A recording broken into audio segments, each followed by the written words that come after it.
The House of Representatives has affirmed that the sale of Polaris Bank followed due process and got presidential approval. The parliament allayed investors and depositors' fears on the status of the financial institution. The National Assembly correspondent Jake Adisa has details. On the 12th of October, Imo lawmaker Henry Nwawuba brought a motion before the House demanding a stop to the sale of Polaris Bank. The motion was adopted, and the House resolved to investigate the process leading to the sale of the bank. The ad hoc committee mandated to carry out the probe has since swung into action. After about 10 days, the committee is ready to unveil its findings as the mover of the motion and the chairman of the committee addresses parliamentary reporters.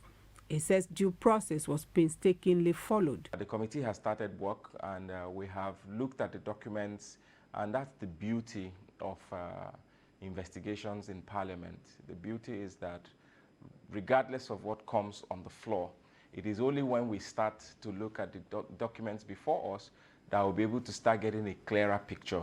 So far, we have found evidence of substantial compliance in this process. Henry Nwawuba says out of the 35 companies invited to bid for the bank, the regulatory agency shortlisted the bidders to 15 and later 7, and afterwards got presidential approval to proceed with the sale of the bank. He allays the fears of investors and the citizens. We don't have any cause for concern for now.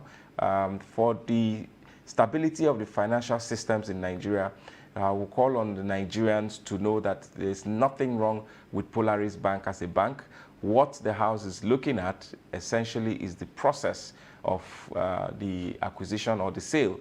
He also spoke on the floods that have ravaged many states, including his constituency.